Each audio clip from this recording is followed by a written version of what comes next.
Tere head podcasti vaatajad ja kuulajad, Raplamaa podcast on jälle eetris, vaadake meid YouTube'ist, vaadake ka teisi osasid, mis juba üleval on, minge kuulake kindlasti Spotify'd ja minge vaadake podcastid.ee lehe pealt ka, mis seal juba üleval on, ilmselgelt on seal igasugust erinevat infot ja uudist Raplamaa kohta, iga nädalaselt me seda podcasti teeme ja järgmine podcast, mis nüüd kohe algab, on nüüd teie ees ka.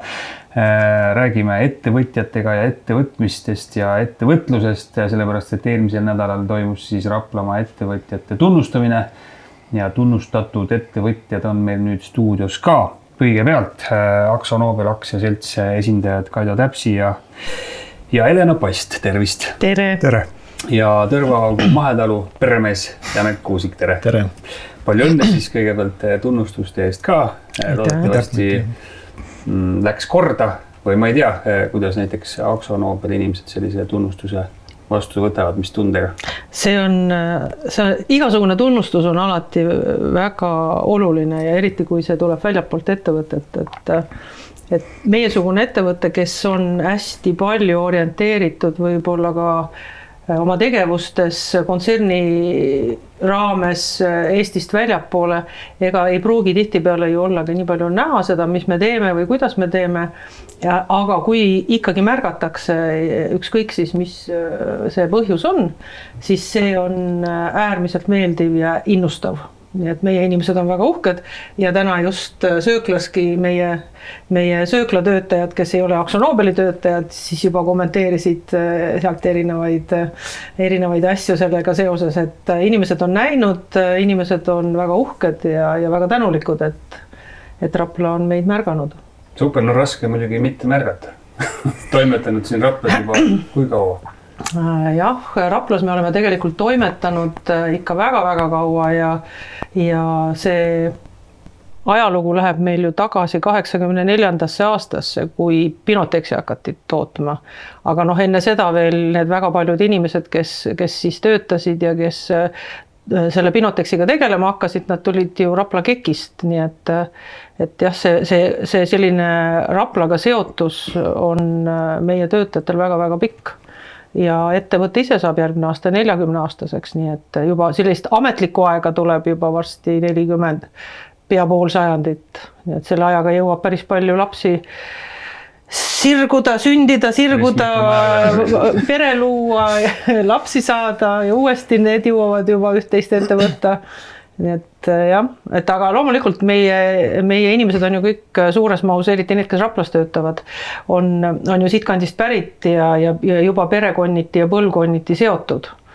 Aga jah, selline võib-olla igapäevasem tegevus ja selle tegevuse mõtestamine, mida me teeme ja kuhu me müüme ja kuidas me nagu võib-olla kogukonda panustame, et see on ju killustunud erinevate inimeste, erinevate tegevusvaldkondade vahel, et sellist tervikut keegi nagu näeb ja hindab, siis see on meile väga oluline.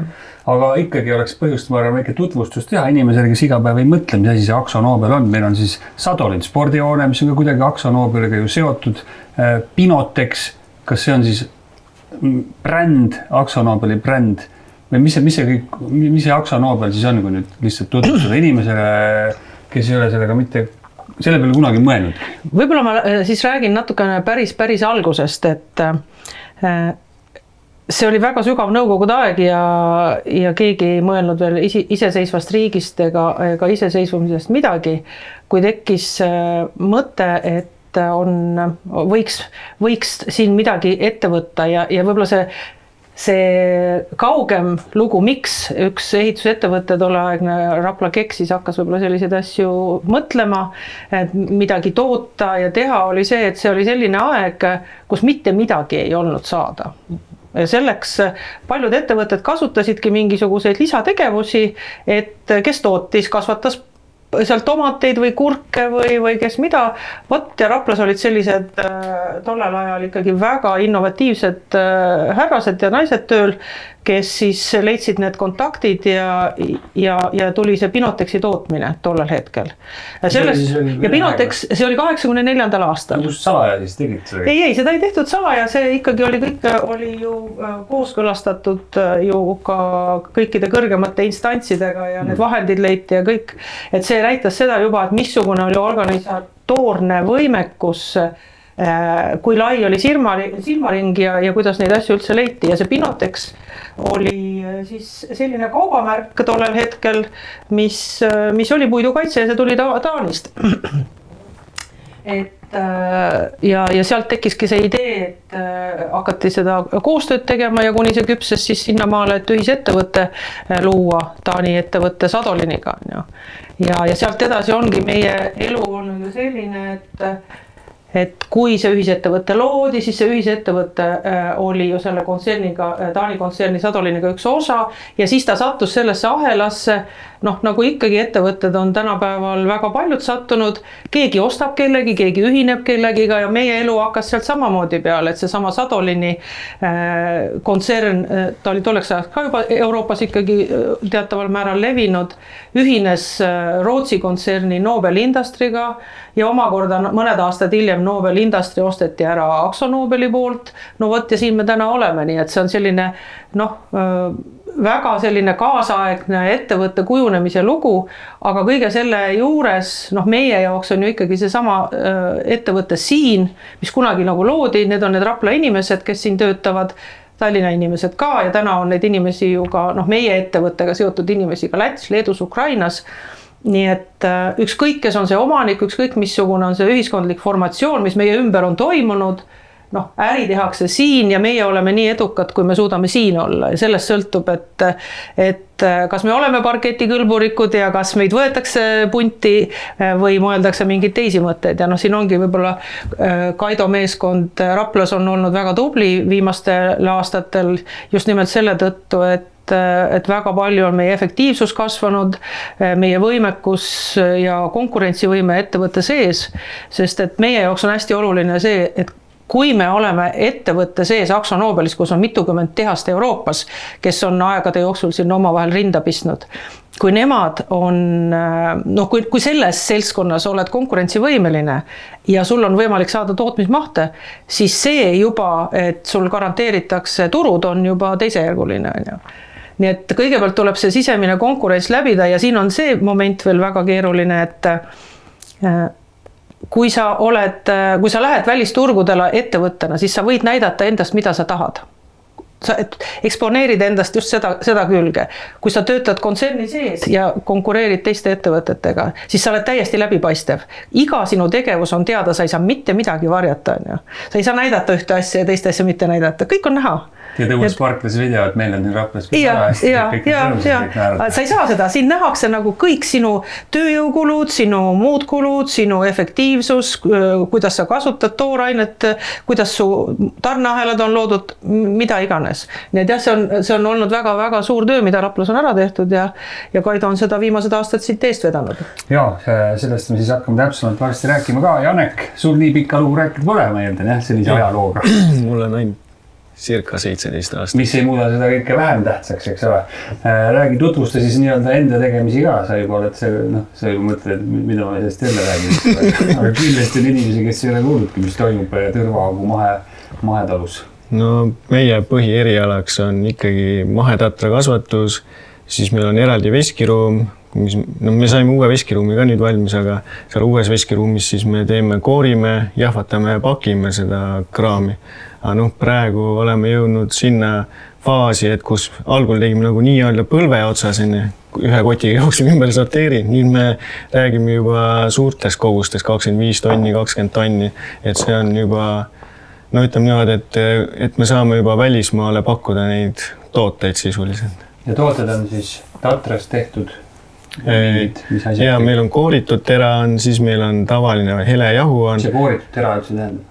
See on, et võtame koore maha ja tuum jääb alles, et me ei rösti, ta on täiesti naturaalne, et sellest saad näiteks kas või toorputru teha, et paned vette, hommikuks on pehme näiteks, et siuke variant ja siis on katkine tera, et seda saab osad pannud müsli sisse või batooni sisse, et see on hea mõnus krõmpsu asi ja see on tavaline helejahu, mida küpsetistes kasutatakse. Ja igal juhu toredad küpsised ja müslid ja teed ja... Ja, need me teeme veel lisaks, et saame inimestel näidata, et see tatar ei ole ainult pudrumaterjal, et sellest saab igasugu muid asju teha, et ta on tegelikult inimesorganismi jaoks väga oluline toitaine, mida tihti peale algul aru ei saada. See mahe, et seal on selline lugu juures nagu mahetoode, see su elu nagu eeldatavasti lihtsamaks ei tee või? No praegusel juhul ta on nagu, ütleme nii, et kui räägime kasvatuse poole peal, siis me ei kasuta mürkaineid. Miks? No selleks, et kui mürkaineid kasutaksime, siis ta ei oleks enam nii nagu sooviks, et ta oleks nagu tervislik, ütleme niimoodi. Aga sa väita siis, et ma lähen praegu siin Raplas kuhugi poodi ja ma ostan ebatervislikku tatat? Ma ei väida seda.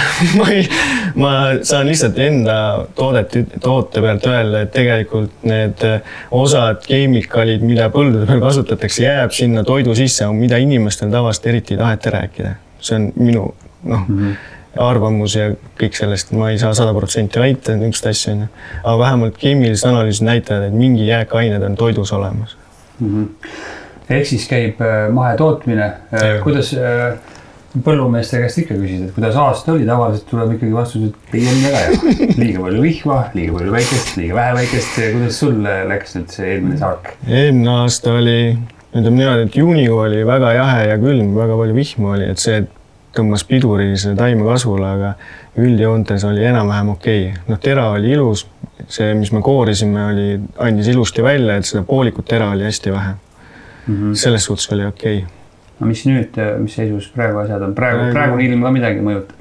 No ma loodan, et väga roppu moodi vihma ei tule. Aga praegu on ilus soe, selles suhtes taimed kasvavad. Praegu on põllu peal juba nii pikalt, sa nägid ka. Et taimed on väga ilusad praegu, ei saa nuriseda. Mitmekesi toimetate seal siis? 4-5-kesi. 4-5-kesi, jah. Tööd jagub? Praegu küll, jah. Et praegu peame ühe koorma tatart veel valmis saama ja paar põldu on veel vaja ära külvata. Mis sinu jaoks selline tunnustus tähendab? Kui kutsutakse Raplamaa parimate ettevõtjate tunnustamisele ja sinu auhind või tunnustus oli siis innovaatiline mahetatra tootesari, eks ole. Aga üldse selline tunnustus, et kuidas sa sellesse suhtud, et mõtled, et seda ju ei pane varsti, seda ei pane leiva peale? No leiva peale ei pane, aga see tegelikult nagu proua ütles, et see annab tegelikult väga palju seda julgust juurde, et selle asjaga nagu edasi minna, et mõnikord teed, vaatad, et toode on hea, aga samas kui keegi nagu ei märka või ei pane sind täheleni, siis mõtled, see käib küll ja siis lähed sama radapidi edasi, aga kui keegi paneb täheleni, siis see nagu tõuseb see, kuidas ma ütlen, nagu see motivatsioon tõuseb ja siis sa nagu lähed paremini edasi, et sa siis tead, et seda asja hinnatakse, et see ei ole niisama, mis sa teed. Ja aksonombile puhul see siis ka ikkagi mõjub kuidagi? Motivatsioon samamoodi kasvab, et kui meil maja siseselt tulevad tunnustavad sõnad, siis see on meil väga tore, aga kui ka jõuame suuremasse pilti sellega ja nähakse ja kiidetakse, siis tegelikult toob naeratuse suule. Jah, seda tulebki vist meeles pidada, et olgu nii suur, kui see ettevõte tahes, see koosneb ikkagi inimestest, eks ole, inimesed on üldjuhul ikkagi ühesugused, neile meeldib, kui neid kiidetakse ja kui nad on motiveeritud, siis hakkab paremini minema nii väike ettevõte ja kui suur kontsern hakkab ka paremini tööle. Kõik hakkab nagu ikkagi üksikisikust pihta. Ja siis ma tahtsin nüüd asja veel öelda, et selle tunnustamise kohta, et see on väga vinge ja siis, kui näiteks meil on niimoodi, et aeg-ajalt käivad külalised ja siis, kui mõnikord näitame neid tunnustuseni, siis võetakse sind nagu tõsisemalt, et siis ei mõelda selle peale, et sa oled nagu teed ja ei tee ka, aga siis vaadatakse, et sa oled nagu oleks tegija või et sa teed päriselt seda asja, et sa ei ole niimoodi, et üks aasta teine aasta ei tee. Aksonoobel 7 miljoniline investeering, see oli siis see tegu, mis tõi selle kõrge autasu, ehk siis äritegu 2025. Mis investeering see siis täpsemalt oli? Selle 7 miljoni eurose investeeringuga me tegime päris palju. Et kuna meie poole liikus suur hulk uut tüüpi tooteid, mida me varem ei tootnud, siis kõigepealt me pidime looma selle tootmisvõimekuse. Et kõiki seadmeid ei saa kasutada kõikide toodete tootmiseks, eks seetõttu me pidime siis investeerima siis uut tüüpi seadmete või siis natuke võimsamate seadmete paigaldamisse, et meil üldse tekiks siis võimekus seda uut tootmismahtu teha. Siis teiseks meil tuli juurde umbes 1000 uut toodet, kui meil oli varem 1900, siis nüüd on 2900 uut toodet. Mis tootest me räägime, mis tooted need sellised on? Need on need purgid, mida me turul või siis poes näeme riiulil, et kui meil on nüüd 2900. Jah, erinevaid retsepte, meil on ju tooted on selles osas, võime jagada need nagu kahte kategoorias, et üks asi on meie jaoks on see, et meil on erinevad retseptid ja siis nad on veel erinevad taarad, need samad retseptid võivad olla erinevate suurustega purkides ja lisaks sellele on veel erinevad tootekategooriad, et meil on puidu värvid, meil on puidu kaitse, kuidas me seda siiani nimetame ja siis meil on ka värvid lihtsalt, mida me kasutame majasiseselt erinevate asjade värvimiseks, mööbli või mis iganes akendust, et ja nüüd kujutage ette, et see 1000 lisatoodet, eks ole, et kui palju uusi materjale on vaja meil selleks, et neid toota. Ja nende materjalide hoiustamiseks meil ei olnud füüsiliselt ruumi. Me alustasime sellest, et me värvitsehi siis sisendmaterjali ruumi laiendasime, et me saaksime seal hoida kõige käepärasemaid materjale, saaks kohe võtta ja siis teha toote valmis ja hetkel siis osa sellest 7 miljonist läheb siis valmistoodangu lao laiendamiseks ja see nüüd valmib meil august-september, et töö veel käib. Kas need vahendid investeerimiseks tulevad siis nagu põhiliselt, aga suuresti siis Raplas tehtavast heast tööst ehk siis või siis kui teil poleks seda võimekust olnud seda teha, siis oleks öeldud, et kuule sorry. Ütleme niimoodi jah, et see on, kontsern töötab täna niimoodi, et meil on selline Euroopa ettevõte ja Euroopas on palju tehaseid ja see nüüd see poliitika, missugused tehased, missuguseid tooteid toodavad, missugused tehased jätkavad, missugused tehased pannakse kinni. See sõltubki täpselt ettevõtte sellisest pikemast strateegiast. Ja miks ma ütlen, et tehaseid kinni pannakse, see ei ole tingimata seotud sellega, et peaks nagu kuskil halvasti minema. Aga lihtsalt see ettevõte ise on kasvanud just nimelt, nagu ma alguses kirjeldasin, et on erinevad ettevõtted on omavahel ühinenud ja nad on ühinenud aina suuremaks ettevõtteks, aga reeglina iga see ühineja on kaasa võtnud ka oma tehase. Ja tänaseks päevaks ongi see seis selline, et kui sa ei vaata väga põhjalikult üle oma seda globaalset tarneahelat ja ka seda sellist tootmisvõrgustikku, siis sa tõenäoliselt ei suuda ka konkurentsis püsida ja sellepärast toimubki niisugune protsess, et esiteks jagatakse erinevate tehaste vahel ära tootmised või tooted sõltuvalt sellest, kus see tehas asub, mida on seal nagu rentaabel toota, kui suur ta on ja mis on ta spetsiifika ajalooline. Ja kontsernis ongi toimunud just nimelt see, et on siis otsustatud selle põhjal esiteks, et mis on selle tehase tulemus ja teine asi on, kus on tema asukoht ja missuguse keerukusastmega ta on, mida seal on mõistlik toota, kas sinna on mõistlik viia või on hoopis vastupidi mõistlik see tehas kinni panna ja viia need tooted kuskile teise tehasesse ja hakata neid seal tootma. Ja see on nüüd see koht, kus meie oleme suutnud viimastel aastatel, tegelikult see protsess sai alguse juba COVID-i ajal, sellepärast, et siis oli ju tohutu nõudluse kasv, teisest küljest olid väga suured kitsendused läbi selle, et tarneahelad ei töötanud, logistikasüsteemid jooksid kinni, lisaks veel tekkis oht ju see, et paljudes kohtades tekkisid haiguskolded ja pidi selle tõttu nagu sulgema ja meie selline üks selline moment oligi see, kus me pidime kontsernile tulema appi, sest ühes teises tehases parasjagu nad ei suutnud toota nii palju ja Rapla tehas võttis tohutult kiiresti üle selle tootmise, millega ta näitas seda oma sellist agiilsust ja paindlikkust ja võimekust reageerida.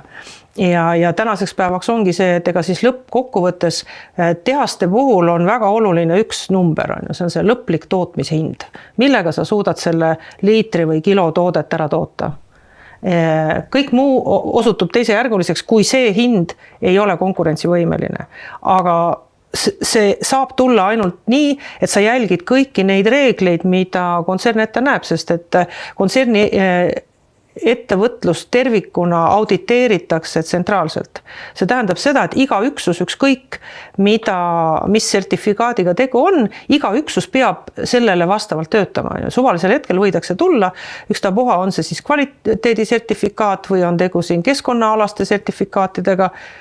Siia võidakse tulla ja seda protsessi kontrollida ja sa pead igal ajahetkel sellele vastama. et ja kuna meie tehas jättis sellise usaldusväärse mulje, siis ongi juhtunud nii, et nüüd on valitud siis välja see, et Raplasse tehakse just nimelt need investeeringud, et siia saab need tulla. See on täiesti kontserni juhtkonna tasemel otsus. Nemad vaatavad seda üldpilti, vaatavad, kus on võimalik. Sina võid ju küll taotleda ja sul võib olla nagu väga hea tahe, aga kui su eelnev tegevus ei ole tõestanud seda, et sa oled konkurentsis, siis sa iial ei saa need investeeringuid. Huvitav, miks see Raplas on endiselt see Akzo Nobeli tootmine? On see nagu mugav koht teha sellist asja, kas linna läheb oleks mugavam? See on ajalooline. Ajalooliselt on see siia sattunud ja siia on jäänud, aga miks just Raplas, mitte mujal Eestis? No mõnel linna lähedasem, mis kohas võib-olla ma ei võtta. Ma arvan, et koht on hea. Isegi nagu logistilises mõttes, et me oleme rohkem Eesti keskel, eks ole, et siit on tuua ja viia materjale valmis toodangut pole nagu probleem. Aga miks mitte Raplas? Jah, täpselt. Et katsus on nüüd ehitada samasugune tehas Tallinnasse, eks ole, kujuta ette see investeering juba selle maa ostmiseks on peaaegu sama suur kui selle sisse seade, eks ole. Vahepeal mõtlen mõlemad teie puhul mingid sarnasused, et rääkides siis tatra tootmistest, et nagu ma juba enne mõtlesin, võtaks selle sõna mahe sealt eest ära ja elu oleks palju lihtsam, eks ole. Natuke mürgitud põldu ja tellid siit ja sealt või siis üldse tellid kusagilt Hiinast sisse mingit, ma ei tea, kus kohast, eks ole, seal, kus tootmised on teistsugused, nõuded on teistsugused, sama lugu Akzo Nobeliga, eks ole, ma kujutan juba ette neid, kui tegemist on keemiaga, siis nõuded igasuguste jääkide, mille suhtes on ikka üliranged, eks ole, aga see ju ei heiduta. Jaa, võib-olla nüüd Akzo Nobeli ajaloo kohta öelda seda ka, et tegelikult meie kontsern on olnud juba aastakümneid sellises keskkonna teadlikkuses ja kestlikus tootmises oma valdkonnas esirinnas globaalselt. Ja see on meile nii omane ja nii nagu DNA-sse sisse programmeeritud, et me ei oskagi teisiti nagu mõelda ja see oli ka üks põhjus, miks me eelmisel aastal ka oma selle kestlikkuse aruande vabatahtlikult ise tegime. Keegi seda meile ju ei sundinud ja see oli meile ju täiendav töö, aga see oli just nimelt selleks, et seda laiemalt ka propageerida, sest et sellest kestlikust tegevusest tegelikult sünnib konkurentsieelis ja seda saab väga selgelt rahas mõõta.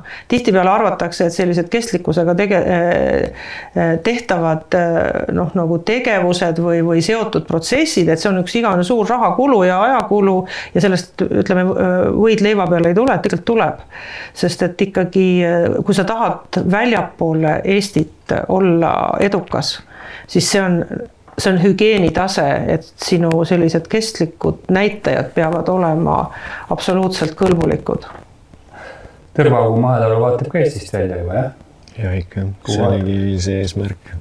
Kuhu vaatab? Praegu on Saksamaa ja Soome on. See on nagu põhieesmärk, aga kui me räägime üldse sellest investeeringust, mis me tegime, siis mina leian, et Eestis on ikka väga oluline, et midagigi tehakse, seepärast enamik asju ju minust liigub Eestist välja. Ja kui me midagigi ei tee, siis me enda ja oma inimesed on ju vasti töötud sisuliselt. Või siis tuuakse kuskil mujalt sisse, aga kui midagi juhtub, siis me oleme ikka ju käpukil, meil ei ole midagi eriti. Aga saate nagu selles mõttes ju hakkama või kuidas sellisel ettevõttel need nõuded või igasuguse seadused muutuvad, et ma ju isegi kujuta ette, et ostate mingi aparaadi sinna tehasesse, et nüüd hakkame tegema ja siis tuleb mingisugune uus nõue või mingisugune piirang, et seda ei enam kasutada, nüüd peate sellega tegema ja siis sellega tegema ja lõpuks ei jõua neid uusi investeeringuid teha ära, et olla tasemel. No kui näiteks lähtuda sellest, et kui me tahame välismaale eksportida, siis muidugi need ISO standardid ja PRC standardid, mille poole peab püüdlema, aga kui algdokumendid, algasjad on kõik enam-vähem korras, siis sinna standarditeni jõuda on natukene ikka lihtsam, et siis sa enam-vähem tead, milline see masin peab olema, milline see toode ikkagi peab lõppkokkuvõttes välja nägema, kas seal võib olla neid teravilju sees, teisi asju või milline see on, see on nagu juba eelnevalt paika pandud, et selles suhtes on okei. Et aga samas ma toon ühe näite selle gluteeni auditi kohta, mis me hakkasime tegema, et iseenesest Eestis nagu justkui sellega midagi teha ei ole, aga kui me välismaale pakume toodet, siis on ülioluline, et see on nagu olemas. Et see on nagu üks samm juba paremuse poole, et see näitab, et meil on, et see tootmine on nagu juba nagu päris. Ja just see maheteema ka, me siin enne saadet natuke rääkisin, selline fun fact, et samad mahetoortatra küpsised, mis siin laua peal on, et kannatas süüa ka sellel inimesel, kellel on tegelikult laktoositalumatus. Ja, no selle küpsise puhul ma võin ühe hea näite tuua, et meil tulid Soomest ühed külalised, 3 naisterahvast oli ja ühel oli kõva allergia, oli laktoositalu, et ta ei kannatanud piima ega võid süüa ja siis oli suhkruga mingi teema, aga selle küpsile ta sõi ära, mitte muhvigi, viga ei olnud absoluutselt midagi, tal oli tablett oli kõrval igaks juhuks, et kui nüüd midagi juhtub, võtab tableti, allergiatableti, aga midagi ei juhtunud, siis ma eeldan, et kui sa neid kemikaale ei kasuta, siis on nagu toit okei. See kõlab loogiliselt jah, et võib-olla see on üks põhjus, miks seda gluteeni talumatust ja neid talumatuseid nii palju on, et ei ole mahetoodet piisavalt, mida süüa. No vägev. Kas Raplamaa omavalitsuste otsused või suunad kuidagi mõjutavad teie tegevust ka? No kui me räägime sellest kohast, kust meie praegu oleme, siis meil on, ütleme niimoodi, et kui suudetaks mõelda välja arengukava näiteks väikeasulatele, et näiteks kuidas teid paremaks teha või kuidas elektriühendust paremaks saada, või üldse kuidagi ettevõtlust nagu maale meelitada, see oleks ikka väga suur asi, kui see ükskord nagu paika pannakse. Et mina leian, et praegu seda eriti ei ole tehtud või mulle jääb lihtsalt siuke mulje nagu, et ma toon ühe hea näite. Meil on niuke Sirgir Kuusatee 2,5 kilomeetrit, et kui inimene tuleb Pärnust, tahaks meie just läbi tulla, siis enamik ütlevad, et ma ei sõida teil hoovi, teil tee tolmab, mul läheb auto mustaks, ma pean pesema. Ja siis lähme kas tee otsa talle, viime selle paki ära või siis pärast sõidame Tallinnasse. See on ju tegelikult täitsa jabur ühest küljest, aga reaalne elu on siuke. Aga samas, kui sa maal midagi siukse väikse asulas mitte midagi ei tee, siis ta on ju vastu välja surnud, kõik majad kaovad ja ära, kõik on ju enamik on ju oleme ausad, on ju pensionärid, kes on 10-15 aasta jooksul oli läinud maa muna peal. Kui Aksonoobel sama küsimus esitada, et kas üldse on põhjust kohaliku omavalitsuse uudised lahti võtta ja uurida, mida nad üldse teevad või teie tegevust see ei mõjuta? Mõjutab ikka, täpselt nii nagu eelkõneleja siingi ütles, meie jaoks on ju ka see tegevuskoht ja tegevuskoha põhine infrastruktuur taristu. Me vajame elektrit, me vajame vett, meil on kanalisatsioon, jäätmed, kuidas me nendega hakkama saame, missugune on teedevõrgustik, kas teed on korras, kas autod saavad sõita, kas nad ei saa sõita. Et see on ülioluline. Et kui siin Rapla omavalitsused seda hindavad ja tahavad, et siin mingisugune ettevõtlus saaks toimuda, siis see on ikkagi selline hügieenifaktor, et selleks, et ettevõtlust üldse alustada. Hea küll, meie ajalugu läheb nii kaugele ja väga palju on juba tehtud, aga nagu me ka ju möödunud nädalal seal auhinnaüritusel kuulsime, et on väga palju neid, kes alustavad oma tegevust ja see on nagu väga suur investeering, see on väga suur julgus ja risk hakata ettevõtlusega tegelema, sest et see ei pruugi kohe hästi välja tulla. Ja sa oled väga mõjutatud sellest, eriti kui sa oled ise selline kohalik ettevõtja oma raha peal pead seda tegema. Ja siis, kui sul tuleb kas üks selline takistus, et sul tulebki see, et see tee on seal tolmune või et sul ei ole võimalik oma kanalisatsiooni lasta seda reovett, mis sul tekib ja sa ei suuda seal nagu kokku leppida ja sa pead sinna investeerima täiendavalt või on sul elektriühendustega mingisugused teemad. See kõik on nagu selline sellise tähtsusega, et see võib olla kaalukeeleks, kas sa otsustad siin seda teha või sa pead minema kuhugi mujale. Et see on jah see koht, kus alati saab vaadata, et kas ettevõtlusele on see keskkond sobilik või ei ole. Kui sa tunned, Kaido, kas see Rapla vald siis ütleme, või siis ikkagi tegelikult kõik Rapla omavalitsused, kas nad on pigem nagu koostööpartnerid või siis pigem on nendega siin vahest vägikajast vedame? No eks ole ühte ja teistmoodi, et seda läbisaamine ja ühisel lehel olemist on tegelikult päris palju. Aga on ka teemasid, mis tahavad pikemat arutelu ja siis lobistamist, et nad liiguks õiges suunas, mis toetaks kohaliku ettevõtluse arengut ja see on ikkagi suur töö, jah. Maailm on päris hulluks läinud, eks ole. Mis praegusel hetkel Tõrvaaugu mahetalu inimestele kõige suuremaks väljakutseks on? Praegu on, kuidas Eesti-sisest müüki paremaks saada. Et see on meil nüüd prioriteet number 1, aga lihtsalt praegu öeldaks küll, et majandus tõuseb ja inimeste see ostujõud on justkui tõusnud, viimati uudiseid kuulasin, lugesin, aga meie ei saa sellest mitte midagi aru, et oleks siuke olukord. Pigem on nagu vastupidi, et kõik on nagu natukene juba allapoole läinud. Mina ei näe seda. Tänu sellele meil enam-vähem on okei, et me oleme saanud siin paar koormat Soome ja Saksamaale müüa, nagu selles suhtes on okei. Mis siis teha annaks või mis see plaan on? Kuidas saada paremaks müüki? Praegu mõtleme, kuidas saada e-pood kiiremini toimima ja tõenäoliselt me hakkame veel tegema neid YouTube'i videosi. Rohkem, me oleme tavaliselt teinud 2-3 tükki kuus, aga nüüd plaanime hakata neid rohkem tegema. Tööjõudu ka vaja juurde on äkki hoopis? Ja seda on kindlasti, sügisel on meil vaja kindlasti juurde. Ma ütlen just nimelt selle turunduse ja... No meil on tegelikult veskiruumi vaja juba 2 inimest ja müügitööle on ka vaja tegelikult 2 inimest. Kuidas siis aksionaabrilt? Nüüd olevat 2 täiesti erinevaid ettevõtteid. Et on üldse mingisuguseid väljakutseid või küll on, eks ole, aga mis need kõige suuremad praegusel hetkel on?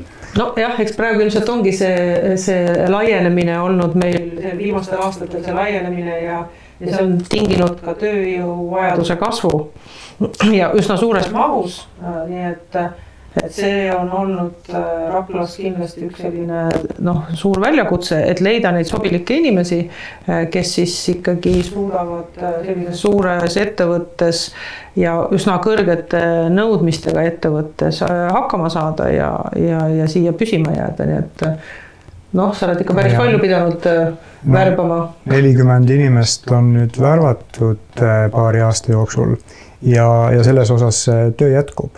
Et Rapla on ikkagi suhteliselt väike koht ja väga paljud inimesed käivad tööl Tallinnas ja nende 40 inimese hulgas on ka neid, kes on nüüd saanud lühema töölemineku tee Tallinna asemel.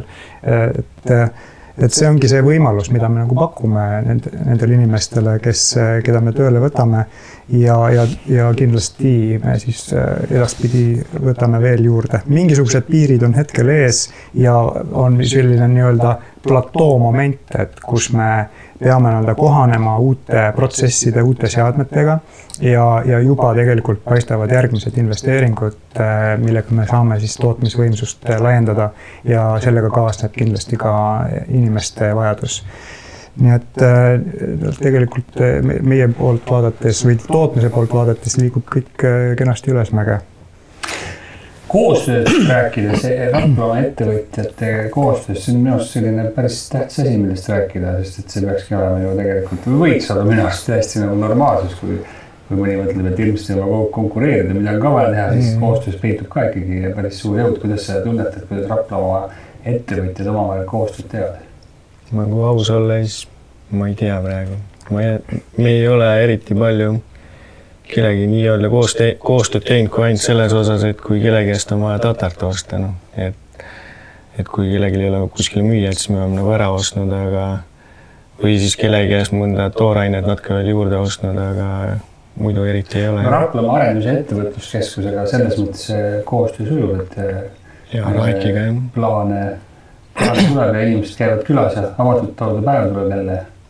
Jah, juuli lõpus tuleb et ootame sinna, ehk tuleb, mõned inimesed ikka tulevad sinna, aga et meil teeme ettevalmistusi juba selleks. Aga Raekist on nii-öelda kasu olnud küll aastate jooksul?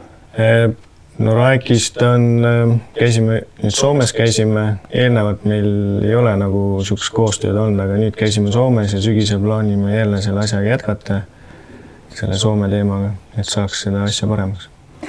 Aksionaabril ka mingid kokkupuuteid on teiste Raplamaa ettevõtetega? Ja ikka on, et meil on siuke viimase aja põhi koostöö on näiteks Rapla Metalliga, kes on meile siin valmistanud ja paigaldanud erinevaid tööstusseadmeid ja lisaks siuksed väiksemad pakendite müüjad.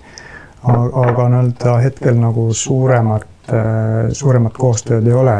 Pigem on kontsern, kes meile seda ostu ja kogu seda koostööd natuke tüürinud pigem suuremate ülemaailmsete ettevõtete poole, mis tegelikult on meile kahjulik.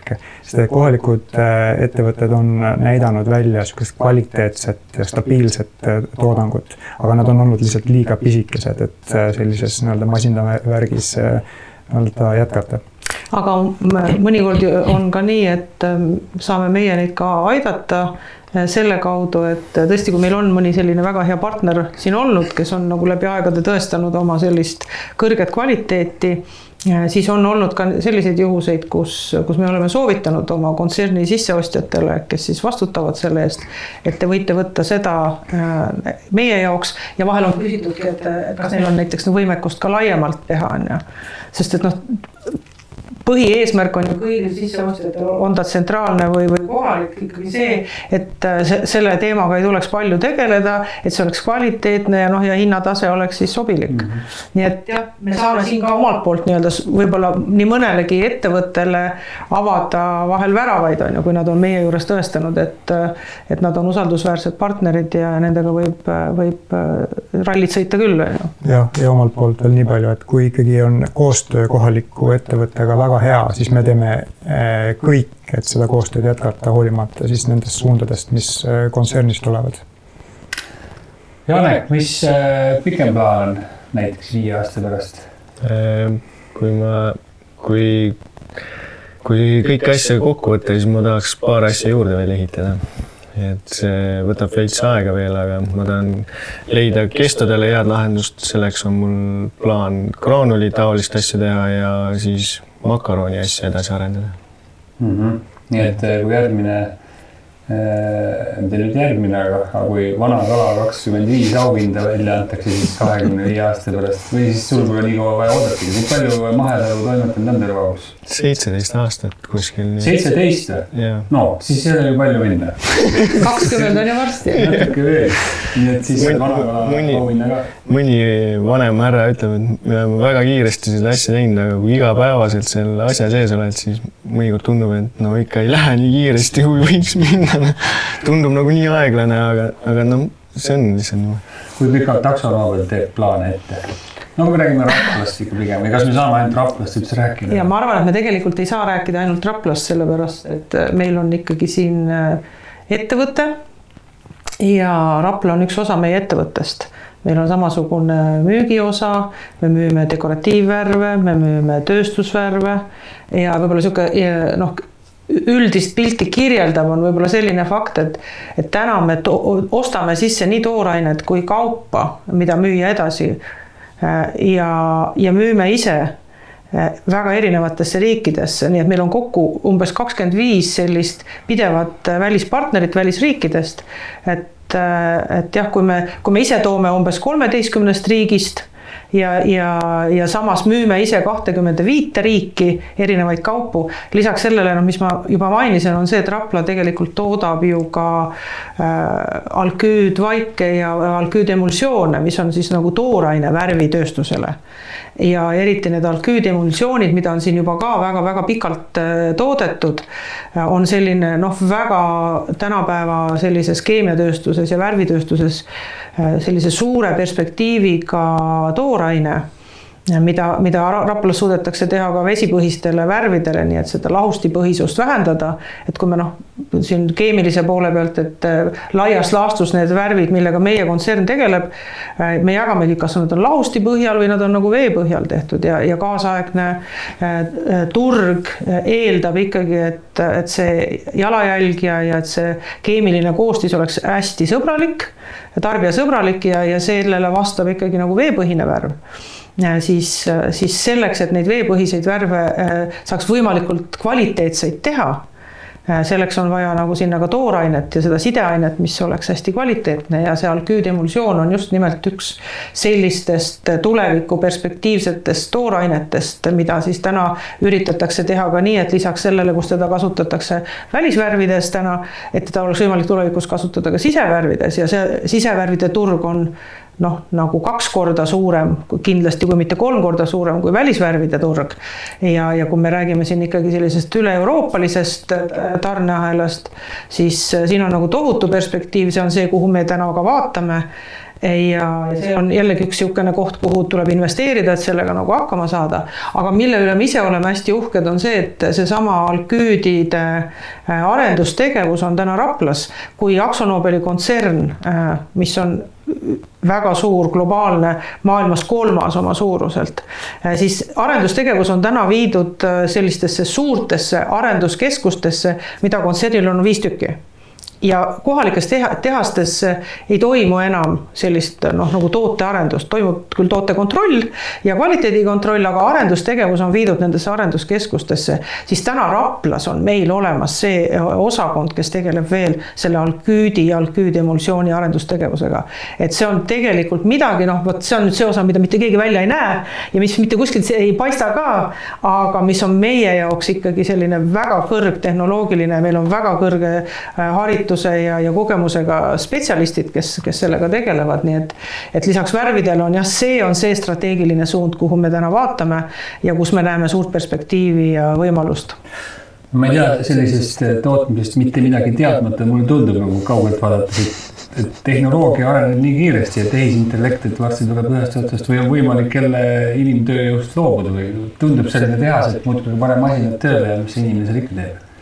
See tehisintelligents on hetkel veel on sealmaal, et me saame seda nii-öelda kontoris kasutada. Et meil on mõtteid, kuidas seda tulevikus tootmises kasutada näiteks kvaliteedi kontrolliks või siis veel nipet-näpet, või siis nii-öelda planeerimiseks. Planeerimine on tegelikult suur osa siis tootmise efektiivsuse tagamise juures. Aga hetkel me kasutame seda näiteks siis tööstus nagu innovatsiooni jaoks, et me kasutame AI-d, et leida erinevaid lahendusi tehnilisi, kuidas nii-öelda edasi arendada oma mingid seadmeid, mingisuguseid protsesse, et leida seda kõige paremat lahendust. Et AI on aidanud meil nii-öelda uuringut teha, et kuidas siis edasiminek oleks mõistlik. Samas elektri kasutus ja sellist, ütleme võib-olla ressursi kasutust ja optimeerimist ja sellist kontrolli, seda me ka täna juba teeme. Ja siin on ka kindlasti see koht, kus saab seda veel rohkem teha ja selle läbi veel oma konkurentsivõimet nagu tõsta, et kulubaasi vähendada.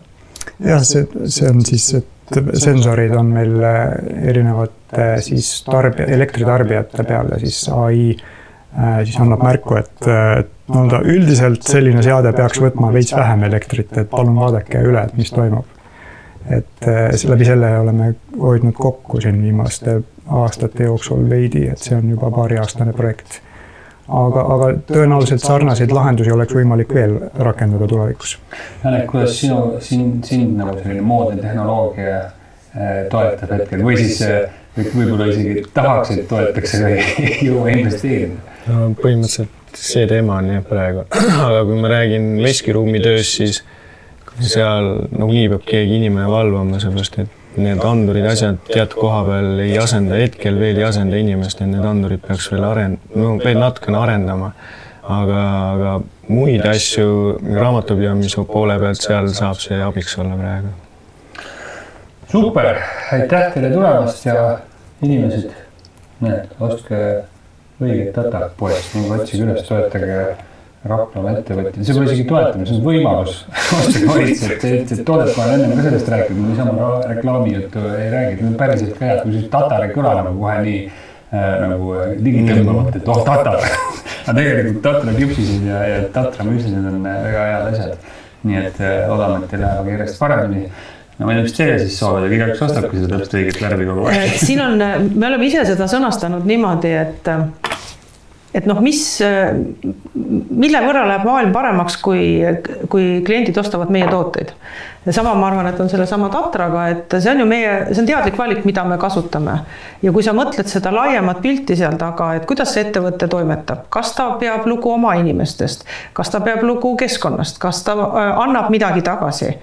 Et klient saabki selle kaudu tegelikult hääletada selle poolt, et missugune ettevõtlus talle korda läheb. Kas talle läheb see, mis hävitab meie keskkonda, mis ei too mitte midagi tagasi, aga võib-olla on natuke odavam, või sa teed teadliku valiku selles suhtes, et sa tead, kes on need inimesed seal taga, sa tead, kuidas toodetakse, kas peetakse keskkonnast lugu, et jah, meie tooteid ostes me usume, et maailm läheb selle võrra paremaks, et inimesed, kes seda teevad, aitavad meiesugustel ettevõtetel tegelikult veel rohkem panustada. Leidsin mingi ühisosa kenasti kätte, ehk siis inimese tervis lõppkokkuvõttes ja keskkond, eks ole, puhas keskkond loobki inimesele parema tervise ja tuju ja selle eest tublimad ettevõtjad ja ettevõtted seisavadki. Aitäh tulemast, jõudu tööle! Aitäh kutsumast! Aitäh!